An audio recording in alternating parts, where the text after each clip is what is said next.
what is, one doesn't have to change one's position, one only has to change one's consciousness. You change the consciousness, then everything else is fine.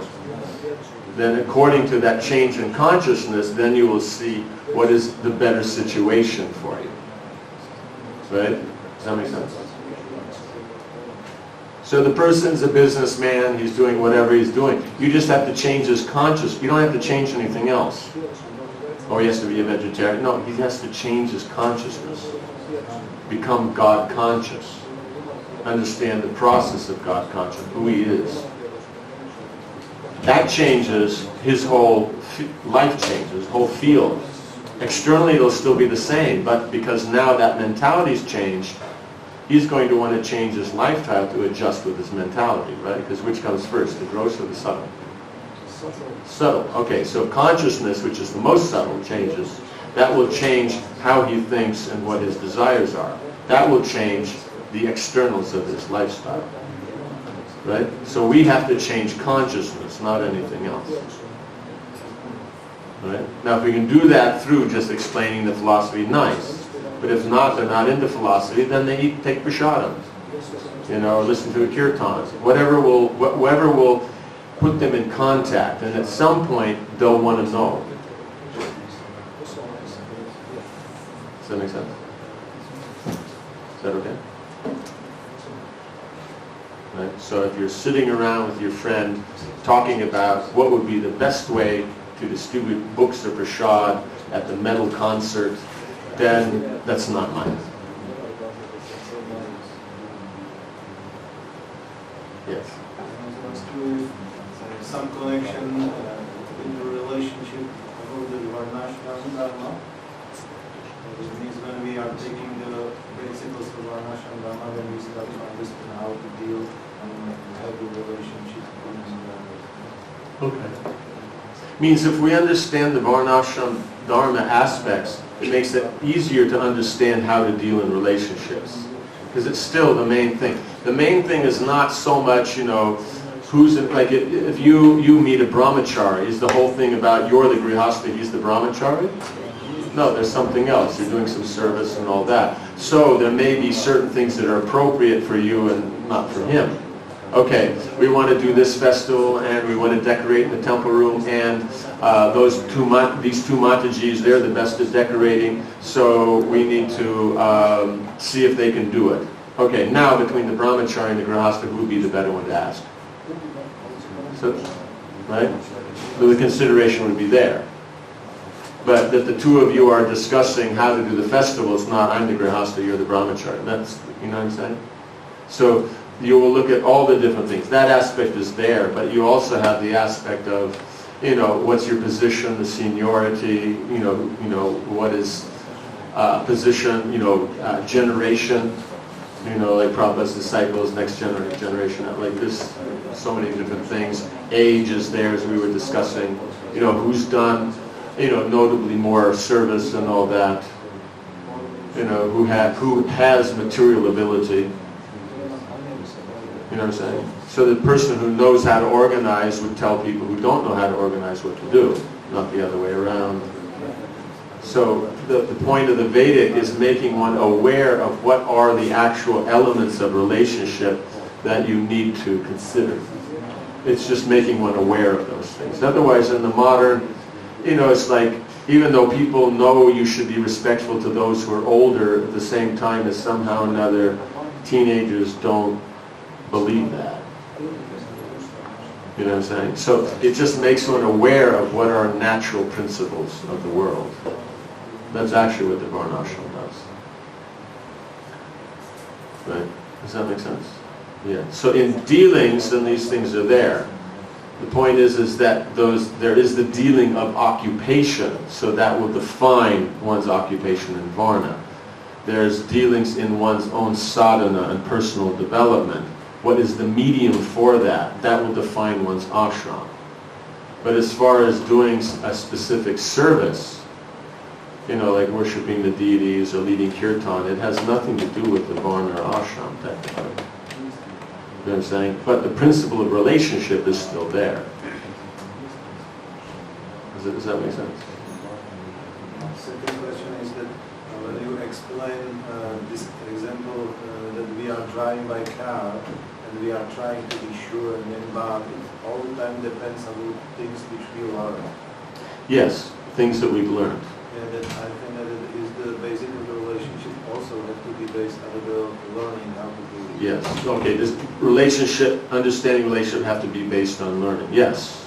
I mean, so that's why you'll find some people, they have proper relationships. Generally you'll find if you check, it just happens naturally. And check is no pun, so then when you're dealing there, then you would see that there's a good chance their family knows how to deal, and so they picked it up by association. And so in that environment, they practice doing that. They don't know why, but they just do it. But you might be able to ask an older member of that family, they may be able to explain why, because either they were taught it or they've been observing it so long, they're seeing the patterns and just know what to do. That's why older people generally have something interesting to say, just because they've been around a while, they're not so attached anymore, and they sit back and observe. They're not so much in the passion, the fire of. Does that make sense? Otherwise, with the Vedic system, they make sure that the results would be gained, not haphazardly, but would be scientific. Therefore, education was there. So part of education is that training, the cultural training. It means the philosophy and the culture are basically non-different. Philosophy is the knowledge of relationship. Culture is the expression of it. That's all. They're not two different things. So that's the difficulty. Devotees learn the philosophy, but because of this Mayavad concept, impersonal concept, they think that culture can't be anything like before. But the principle is the same. The form may be different. Okay, we wear dhotis instead of wearing karmic clothes, but the karmic clothes, can you wear them just any way? Right? It means you go out here and the kids are in the street and they're all wearing black. But is it any kind of black? Is it any kind of t-shirt? Is it any, there's a specific way they wear it. If you look at them, they all look the same. Just the pants are longer or shorter. The t-shirt is a little bit, tighter or even a little bit more tighter. Like that. Or they have, a tattoo here and there. Would they put a tattoo where no one can see it? Does anyone have one right in the middle of their back? No, you have to put it down here so when you bend over you can see it from the underwear, or up here so you can see it on your neck, or in the front because you can see it at the cleavage, right? Or on your shoulder, right? Do they put it in their armpit? No. Right? So if they had it in your armpit, they'd go, well, that's stupid. Right? Bottom of your foot. That's stupid. Between your toes.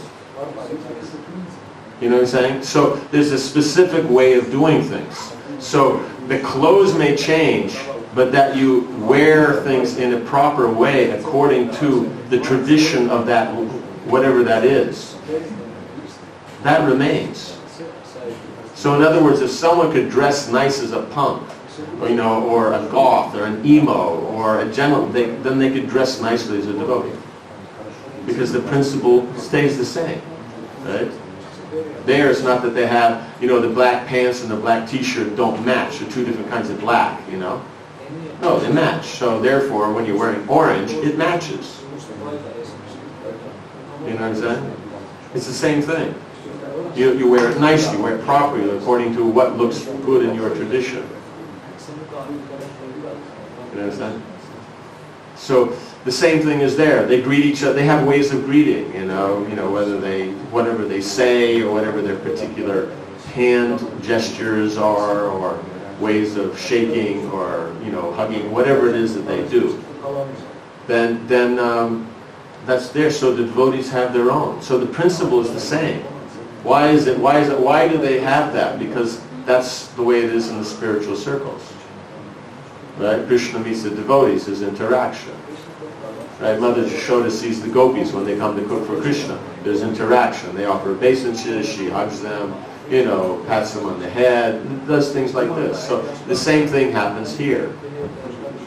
So devotees make the mistake, well, the form's different, so everything's different. The Krishna consciousness isn't the form. It's the consciousness. It's the mood. So the consciousness changes, the mood changes, and if need be, the form changes.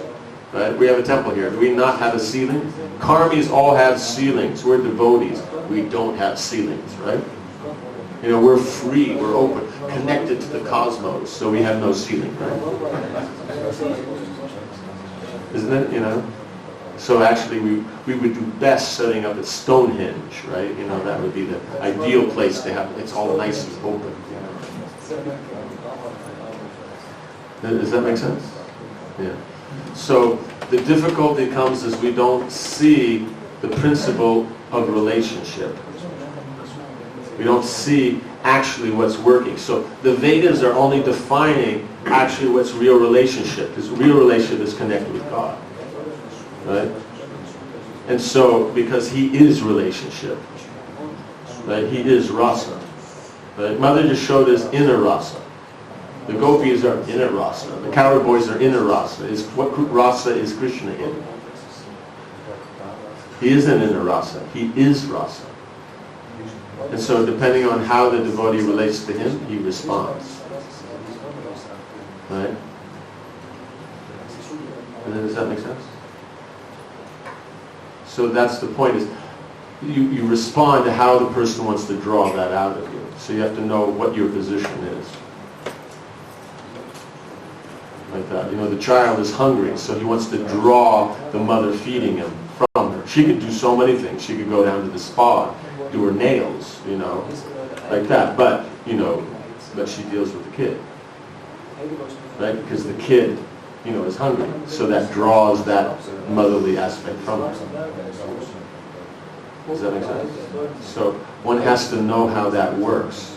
You know what I'm saying?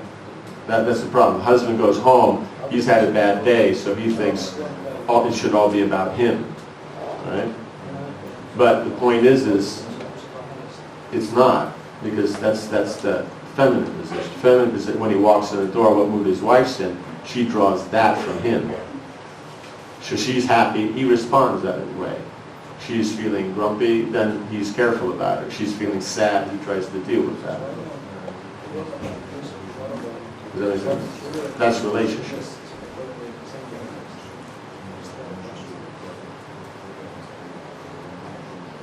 that make sense?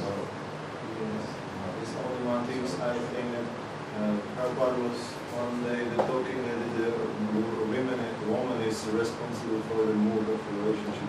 Yes, it's right there in first canto of Bhagavatam. But no, maybe it's I'm not sure it is. No, I think he's talking about the third, when he's talking about Shiva and Parvati, that the woman defines the particular kind of affection that they have, right? Because depending on that mood, that's what's defined. She defines affection. Man takes part in it, right? Just why is that? God can involved in any way. But Mother Jashoda defines the kind of affection that they'll share. Right? The gopis define the kind of affection that they'll share. So the wife defines the kind of affection that will be tasted by the husband. Does that make sense? So that's why the husband has to be sensitive and aware or conscious of what it is. Otherwise, if he thinks it should be something else, it won't be, because she defines it, not him. So if he's looking for something in particular, then he should marry someone who that's how they would want it defined. That's what you have to figure out before you get married. Not just, it's nice sitting together. Is that okay? Yes. Something on this side? Yes. How can we have a very good, fruitful relationship with the spiritual advanced people? How can you have a fruitful relationship? What do you mean by fruitful? It means like lots of berries, or or more in the way of like mangoes or those kind of things, or maybe a jackfruit, are very large. And in good relationship with A good to relationship. get some advice from the spiritual advisor. How to get advice from spiritually advanced people. Basically, you have to ask. Yes, but it could be that they are really busy and they may not. They're speak really busy. So with other devotees. Maybe. they're busy with other, but what do you mean by getting fruitful? So fruitful means, Something. just like let's say for example, is this association here, is this fruitful? Would you call it fruitful? In the sense it helps us make some spiritual advance. It helps make spiritual advancement. So what do you mean other than that by fruitful? It means you specifically get to go and express your emotions and have them personally deal with you on your emotional basis, so you get the emotional satisfaction that I dealt with them. Is that what you mean by fruitful? Because if you do, then you have to look for those senior people who are willing to do that for you. Otherwise, find a good friend or get married. You know what I'm saying? You go to senior people for direction in spiritual life, not for all that emotional kind of interaction that you wanted to get from your mommy and daddy, but didn't, or you did and you miss it now that you're, 5,000, how many thousand miles away from, where your mom's doing her cooking. You understand? In other words, the point is know what the relationship is. Right? You're staying spiritually advanced, that means that's what the relationship would be based on. Don't try to mix the emotions into it. And if they respond, nice. If they don't respond, don't feel bad. Because that's not what they're supposed to do. You understand? So you have to be very careful about that. Yes. Now that you have sometimes mentioned this principle that the person who wants to be rich is speaking about wealth all the time, and the real rich person tries to hide his wealth. So while present in Krishna consciousness,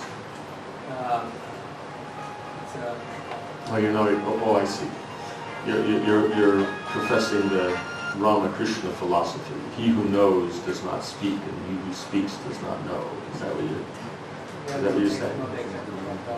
Not exactly, but kind of. No, Krishna. The point is devotees always talk about Krishna, no matter what it's connected to. It could be connected to any subject. It could be money, it could be management, it could be cooking, it could be cleaning, it could be preaching. But the point is, it's Krishna. So in the spiritual world, they're always talking about Krishna in whatever may be their area of interest. Does that make sense? So that's there. What we're meaning is a businessman who's a real businessman talks business where talking business has effect. He doesn't talk business to show off. You understand? So when he's with other people that he does business with, he talks business. Right? But the person who thinks he's a big businessman, he will talk business when it's not necessary to talk business. You're out on a dinner date with some lady, you don't need to talk business because she doesn't care a hoot about your business. As long as it gets money, that you buy her nice things. You understand? So, therefore, talking in a way that's showing off, that's useless. Talking in a way that's the proper place for talking like that, that's what you do. You know what I'm saying? So even in Krishna consciousness, you don't say things, you quote some shloka because, you know it, trying to impress everybody else with your Sanskrit or how much you know. That's, nobody really cares. But discussing Krishna consciousness nicely, everybody's happy. Is that okay? Yeah. Yes, Bach. sometimes devotees have to go kind of show off mood. Show off, but then we just discussed show off mood. Does that make sense? Yeah. How does it, you mentioned to make the effort to see the relationship? Make the effort to see the relationship. With the connection to the Supreme. How does it Can you maybe explain more practically and how does it affect the process, the relationship itself? How does, in the process, seeing it in connection to the Supreme? It just depends upon your level, basically your level of understanding. You try to see it means, is what you're doing pleasing to Krishna? That's the simplest. Right? Is this activities that Krishna would be pleased with? Right? That's the simplest, most direct. Other than that, then you have to see is, are you dealing with, means is Krishna's material energy, it has its laws, are you dealing according to those laws? Right? It means of the nature of things. Or if you're going lower than that, then are your activities being done in such a way that they get result, observable result. Right? No, that's the. Then below that, then it's like, are the senses dealing with the sense objects in a way that is actually, proper and how the experience will be proper. You understand? So one's on the level of bhakti, one's on moksha, one's on dharma, one's on artha, one's on kama. But the point is all that's coming from Krishna, so then you know it's Krishna's potencies that make it work. The reason that you do something and you get profit is because the concept of economics is Krishna. You know what I'm saying? But Krishna's economics is not as nice as Krishna is the son of Mother Yashoda, which will give more taste. Right? So, Krishna's Mother Yashoda, son of Mother Yashoda will give more taste. But, since one is dealing in business and seeing it like that, then you also know he's economics, and then you're dealing properly in that way. Does that make sense?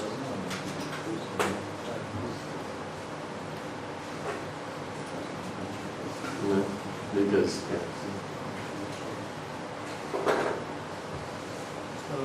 On top of obtaining the goal, we see that the relationship, the situation elements combine together to get into a goal and we discuss with other person. But at the same time, when we talk about situation and elements, the emotions also come into picture. they're part of the scene. Right? Because emotions are going to be one's feelings about it, because that's the mind. So the mind is part of the feeling.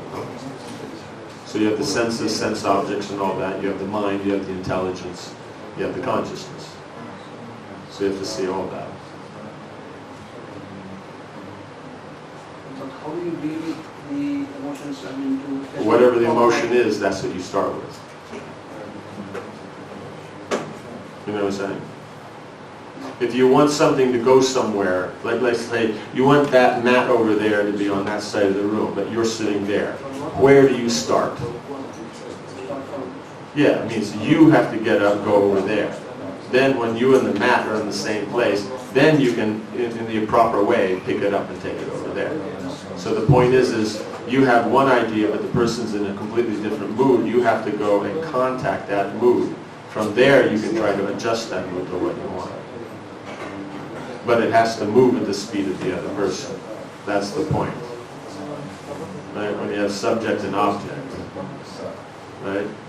Then the verb, which connects them, has to, it means the subject is operating, but it has to move at the speed and the comfort of the object. You know what I'm saying? You want to be from here to there, now, but the car won't do that. So you have to move at the speed of the car. Does that make sense? So that's how a relationship works. The problem is people aren't willing to do that. They expect, well, the mat's got to come to you, then you'll take it over there. But why should the mat go over there? What does it care? You want to go over there, so you go over there. Isn't that what your women tell you? Yeah, so that's the point. You go over there, then there's that. If you demand they come there, then they tell you, you go over there. Simple.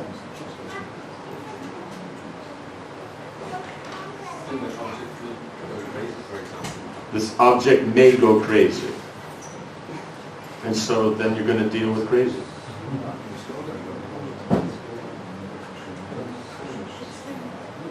Yes? I want to ask about the spending aspect. in nowadays, women have to work, be a mother and be a wife.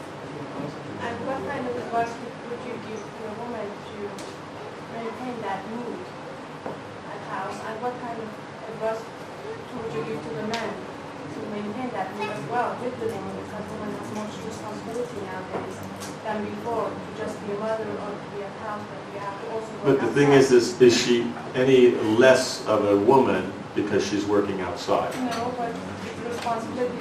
She has a very bad day at work, and then Right. she has to come home. She has to be very happy for her family, for her kids, and for her husband, and everything in that way. So she cannot be ever mad or cranky like who her said? husband. Who said? Usually, the men in our society that come from East, they usually are like that. That woman has to maintain everything in correct order. So what kind of advice would you give to the woman to maintain that, and what kind of advice would you give to the man to come forward in that respect, maintain a good relationship? Problem is, it's only 2 minutes. Okay. If you had asked this question at the beginning of this, see, I was just waiting for I- Dirk to ask or not. well, no, the point is I've been throwing out things for the last hour and a half waiting for that question. Okay, sorry. Because what you have, that's why I turned to this side, because this side will never ask that question because they think they're perfect. Yes. That's the problem. Yeah. The men always think whatever they think is right. So the difficulty is which men think like that? It's actually men who are not trained. Look at it this way. It's the boy is there, right? And so especially you're talking from the East. Now, a mother from the East, how's she going to deal with the son? All affection, all like that. The daughter is that she's a woman, so she has to learn how to be one, right? So there it's more of a senior, junior, right? Like that. But the son, all attention is about the son, right? So now this son grows up thinking that feminine nature means it's all about me as a boy, okay? Now, when they grow up, then, you know, the hormones happen and all that. And so all they add to that equation is now you can have sexual relationships with women. You understand? But they expect that all women are going to deal with them as their mother did. Right? So basically, if you want to know how to survive, just think of the men in your house as big kids. That's all. It won't be that satisfying at all as a wife, but it will make things work. Because factually that's what you are dealing with, is just a big boy, that's all. So it's very, very difficult to change them at this age. It means you can change them by knowledge, but that change is if you can affect it through your dealings and all that over the years, then you can soften it or refine it and all of it, but only expect you'll be able to do it in private. In public, then they're always going to, in any case, even in the natural form, they're always the man, you know? But at the same time, as if it's done nicely, then they allow for the women to be a little bit more showy. Like, you know, formal things, men wear black and white, women wear colors. You know what I'm saying? So in that way, it's the aesthetic aspect is about the woman. And the fineness, and when you go to public programs, the fineness, the atmosphere, it's all nice things for the women. But the control of it would be the men. You understand? But where you can have effect is in the home. Never try it, but don't even bother. Like that. You understand?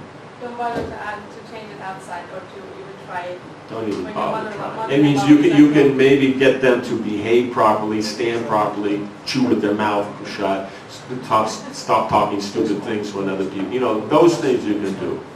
But best is you explain it at some other time, or you try. You only, in other words, you only push as much as it will bend. If it breaks, then that was too much.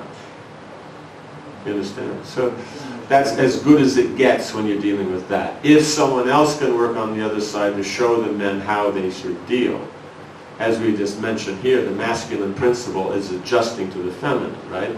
That's the independence. The point is the feminine is the feminine nature. It won't change. It is what it is. It's dependent. But the masculine nature is independent, right? So it can function without the feminine. Right? But if they're going to deal with the feminine, then they deal with the feminine on the, how you say, in the mood of the feminine. Like Krishna deals with Mother Yashoda as her son, because that's how she wants to deal with him. You understand? So that's actually male. You know what I'm saying? So when I'm saying they're just big boys, and being nice, I could take it further. But it gets too insulting. Okay? So that's as good as it gets.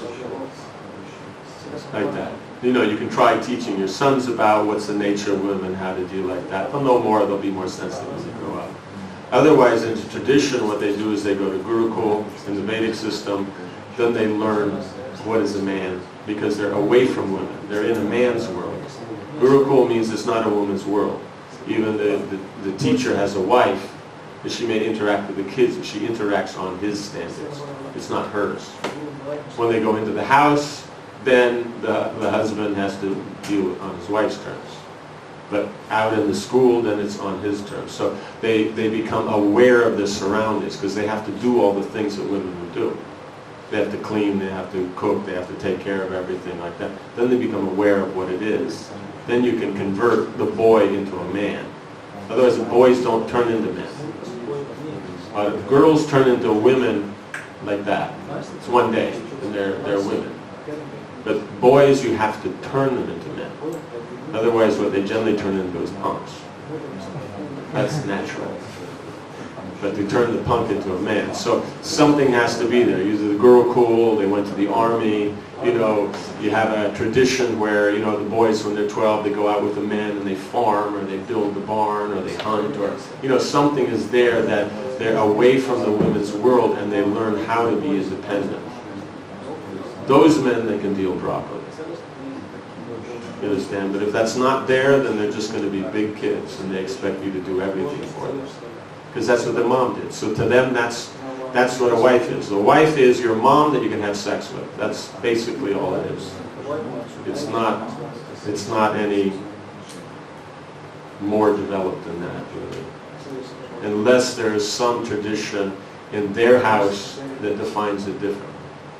You know what I'm saying? They come from a tradition that they deal differently with their women, or nicer, or more considerate, or like that. But otherwise, depending upon how far east you are, then generally the farther west you go in the east, then the more kind of rough and manly they become. And the farther east you go, then it's a little bit more fun. Like if you go all the way to the Orient, what duties each one does, there's no definition. Each one of them can do anything in the house. But it's very clear, the masculine nature and feminine nature. They can wear the same clothes, do the same jobs, do everything. But you can tell the difference. But then as you go farther west, then it starts to get more, sometimes there's more ego there.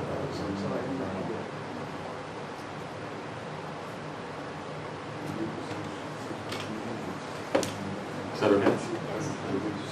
Yeah, that's as good as you can get in 7 minutes. Means it'll work. It doesn't mean you'll be satisfied fully as a woman, as a wife, but it'll work as you got 3 kids in the house. You know what I'm saying? It'll work. Just one's a little bigger and demands a little bit more.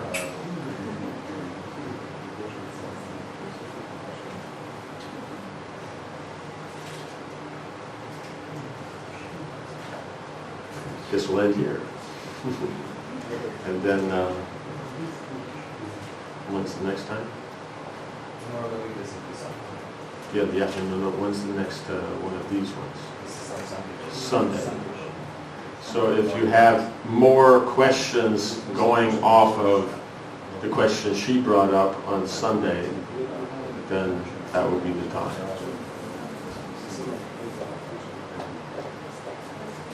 Okay, Jai Srila Prabhupada ki Jai. Jai Rekha Bhaktivinoda ki Jai. Jai Gaura Premanandi.